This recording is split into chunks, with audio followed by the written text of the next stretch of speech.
Hi and welcome back to Gray's Gardening. My name is Gray and this is my channel showing you everything that I'm growing at my allotment and my home garden and everything in between. So today is the day that we sow our seeds for the new season. So I'll be showing you exactly what I'll be sowing and how I'll be doing it as well. So first of all, let's have a look at what you need to get started. Okay, so this is what I'll be sowing today. We've got a variety of pumpkin seeds. We have some various melons, from honeydew to Emia to Alvaro. We've got some courgettes, a couple of different types, some sweet corn. I didn't do these last year, so these are beetroot. My Brussels sprouts did not take off last year, so really got to get them working this time. Going to try some cucumbers, haven't done them for a while, and then a whole variety of different tomatoes. Now, I did an experiment last year whereby I did the red cherry versus the yellow cherry. The red won hands down, so I think I might just do those this time. But we got some marmonde, which is like the beefsteak, the good old traditional favourite money maker, and we've got, what's this one, Big Daddy. They should be quite nice, and again another favourite, the gardener's delight. I will be doing my King Edward potatoes, but I'm just chitting them at the moment. I need to separate those out. Okay, so a lot of people like to fill these trays with the compost, and then they put the seeds in, and then they've got to prick them out. I like to use these little plug trays, and I sow directly into these, so it's much easier to then transplant them to bigger pots when you want to move them on. So I like to save all these kind of containers, which I've bought previous plants in, and I'll be sowing directly into them now.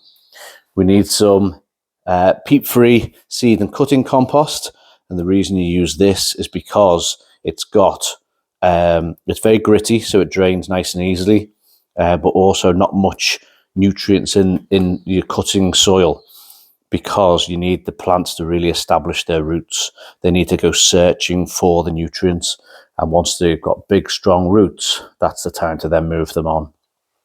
Then I've saved these. These are the lids that will go on top to make it almost like a mini greenhouse effect. So what I need to do first is fill all these up with the cutting compost. Okay, so all my seed trays now filled. All you have to do now is take your pack of seeds. So we'll start with the sweet corn. Empty a few out into your hand. And then all I do, and it's the same for no matter what seeds I'm sowing, literally pop each one on the soil. I tend to do one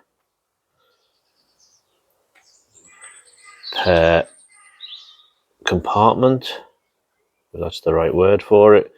Literally go around, putting one in the center of each one. So I'll do a few to begin with, and then all you do is poke the seed down, so it's a centimetre or two underneath the soil. Poke that in and literally go around doing them all.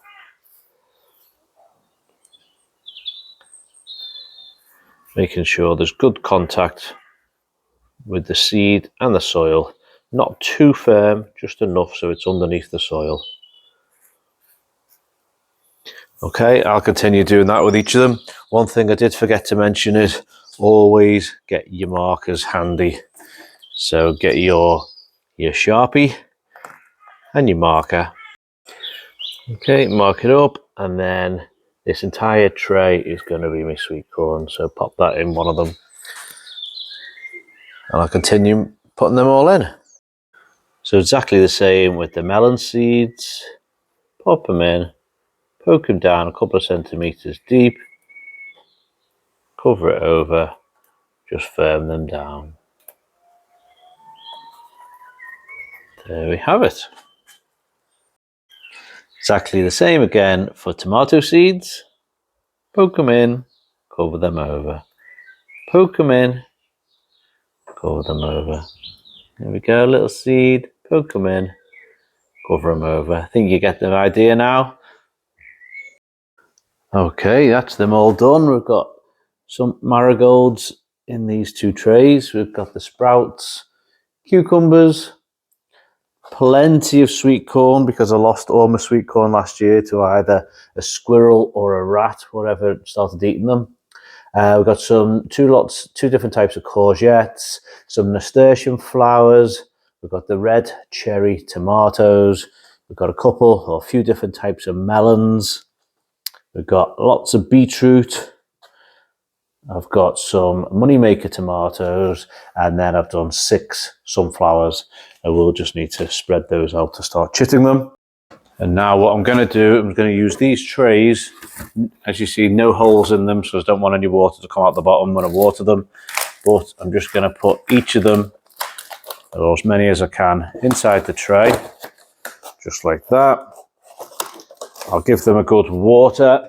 If I had any water in my watering can, I would give them a bit of a water now, but you get the idea. Then I'm just going to put these plastic tops on.